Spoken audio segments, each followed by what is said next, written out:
walks on water? Who is this to split the sea? The one they call the Holy Father, the one who sent his son for me.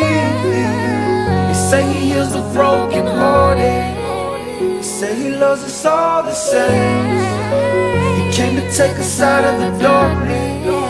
Can someone please tell me his name? He's the great I am. He's the great I am. He's the great I am.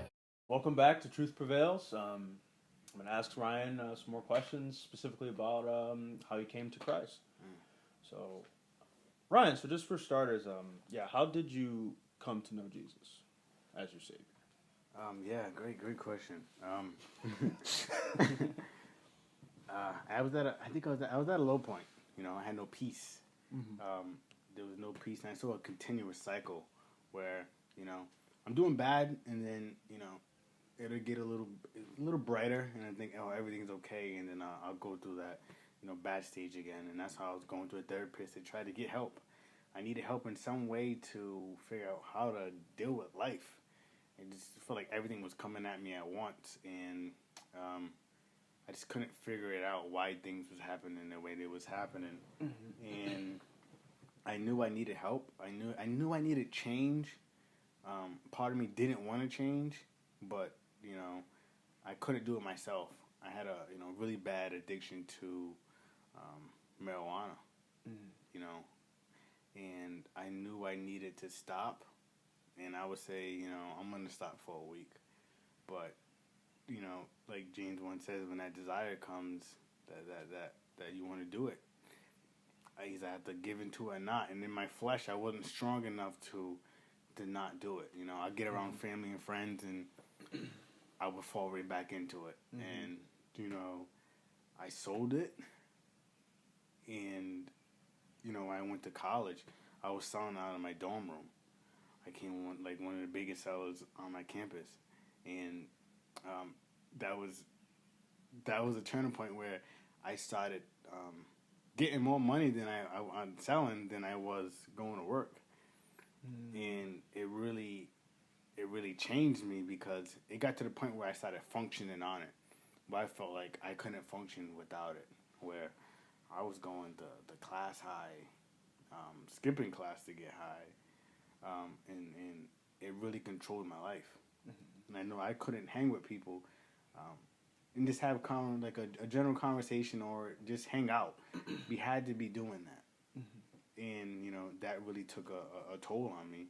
And it changed my focus where a situation happened where, you know, my brother got pulled over. And he gave them my name. Because this is where, at the time where if you got caught with it, you was going to, or a certain amount, you was gonna go to jail. And I didn't have any charges at the time. So he gave them my name and went to court as me. And, you know, at the time, and that was before I was selling, so I started selling. Mm-hmm. And, you know, I had tinted windows on my car. And, you know, you can't have that in Rhode Island. So, you know, I was riding through a city called Johnston, and, you know, it's heavily populated. You can't, there's a lot of police activity. And I had found out about it, and I went to court. I had just came from court that day, and trying to get it all handled. They gave me a court date that I had to go back to, and then I ran into the police, and I was so, felt like I was so untouchable, so burnt out, that I had weed in my back seat. I used to carry around in a backpack. Mm-hmm. And, you know, I got pulled over, and like, oh, it kind of smells like weed in here. I'm like, no, I just got a car wash today. They was pulling me over from my tent. And they're like, well, you know, step out the car. You got a warrant. And I'm like, I got a warrant. So, you know, they put me, and I'm thinking, you know, it's buried in my trunk. If I have it, I think it's in my house, but I think it's buried in my trunk. They went right in my back seat. It was right there. So it was like, I'm so burnt out and so thinking I'm untouchable, I didn't even remember to put it in my trunk. So they found that, and I had baggies on me. So they found me with possession and intent to sell. When you have baggies, and I don't believe I had my scale on me, but you know, I went to court, and the judge tried to throw the book at me because it was like he already got caught for this, and now he's doing it again. So they wanted me to give me a year in jail, and I'm like, this is my first charge. This is my first time even running into the law, and you know, I had to, you know, tell him that this is my brother that did this, so I can, you know, kind of get the first strike, and I was able to get probation for 1 year, but it was really crazy, and it really woke me up when I'm in court and I can see how they're talking about me, and it's like, wow, you're making me look like I'm such a bad person, and it's like, man, like how, you know, no one really cares, and no one was there for me, and I just felt like a real disappointment how I let my, you know, parents down, and I was supposed to be the good child to come, and so, you know, I seen how that bad addiction really hurt, and like where, you know, it really left me. So once I stopped doing that, you know, and it was funny because I would get around people and I would say, you know, people that didn't smoke, I was like, don't pick up this habit, because I knew how addicting it was, and it's like, how much of a hypocrite, because I'm about to do it and I'm saying don't do it, but I knew in my conscience how bad you can really get addicted to it, and how bad it was.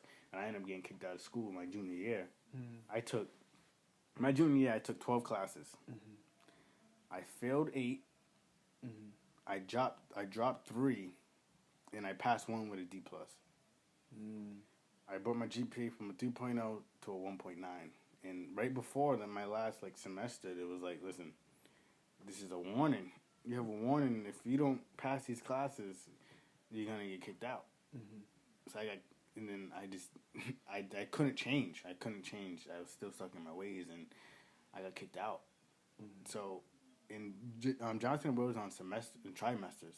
So going to a semester school, I would have lost a lot of credits and everything. So, that was big, and I was like, you know, I wasn't following God at that time. I said, God, you let me back in. I'm gonna fix everything. I'm gonna do right. And you know, I was able to get back in, and you know, I didn't take that chance lightly. And then that's when I started to have that change. So you know, and I had not only the weed addiction, but I had a addiction to adult films and watching videos and stuff. But you know, when I came to Christ, I understood.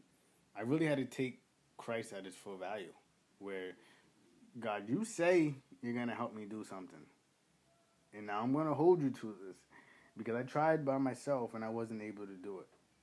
So I'm going to come to you. You say you can help. I'm going to take your word for it and see. And, you know, and when it comes to, you know, watching adult films and sinning, there's steps to it. I had to understand, okay, I had to get my phone. That's one step. I got to go on his website. That's another step, you know. And step. So, and more condemnation was put on me. And I'm just like, you know, I quit smoking cold turkey. I'm drinking. I used to get drunk, black out, where I couldn't even drive. But it was just the pain. The pain I was trying to cope with and cover up with drugs and with things. And think, you know, you think you can just take one drink, but when you're going through something, it was just... You take 3 or 4, and then it hasn't even hit you yet. It takes a while to hit you, and then when it hits you, you know? So just going through that and trying to cope and everything. But when I came to God, I said, listen, I'm going to lay it all down at your feet, and I need you to help me, you know? So just going through that. And when I first came to, I got a good job that required me to travel a little bit. So I used to travel out to Cincinnati. And I would go 3 or 4 days at a time, and that was at the point where I couldn't go a day without smoking. So 3 or 4 days without it I think God was trying to show me that I could cope without it, and I could live without it. I could go days without it, but it was like as soon as I got back, I'm gonna ride home. I was smoking. You know, I had to stop at the store, so it was good to show. But then one day at lunch, they paid us. We got money to go out and get food. I saw a man.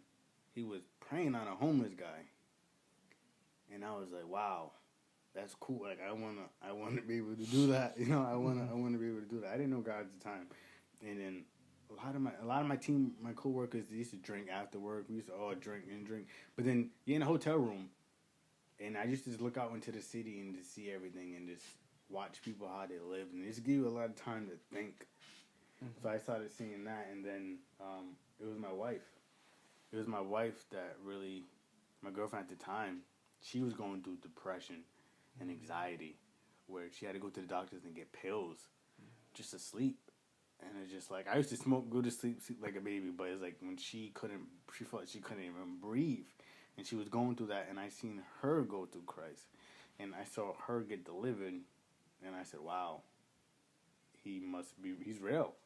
He's real because I seen the change. And that's the thing, that's how people, they doubt their testimony. When you really see the change in someone's life, that you see them trying to do it on their own and nothing happened, but when God does it, it was like, okay, I can't doubt anymore. I should probably give this a chance. So my wife she invited me to church, the church that she was going to, and you know, they did something where they would talk to every new member, and they would like it's called the Way of the Master, by Ray Comfort, where it walks you through the 10 Commandments and it shows you who you are. When I understood, I was a liar. I was an adulterer at heart, lusting over females and doing things, and how where I currently stood with God, and how the wrath of God would be on me because I broke the law, and I knew I broke the law, but the way I was forgiven and that fresh start that I needed so bad, I knew that was offered to me. So I said, you know, thank you, this is what I needed, and I'm going to take this serious. So, like, I don't even think I went to a stage where I was kind of lukewarm for a little bit. I was head on because this is what I wanted, you know. This is, like, you say you're going to do this, I'm going to put God to the test. And, you know, he's not a man that used to lie. So, you know, it came through, and I was delivered like that, you know. So that was just a blessing. And that's how I came to Christ. Man, it's a beautiful testimony, brother. Thank the Lord. Yeah, thanks for sharing that. Well, you heard the brother's testimony. Again, we're going to take another quick break, and we'll be right back with some more questions. Who is this that walks on water? Who is this that split the sea? The one they call the Holy Father, the one who sent his son for me. They say he heals the broken hearted, they say he loves us all the same. He came to take us out of the darkness. Can someone please tell me his name? He's the great I am. He's the great I am.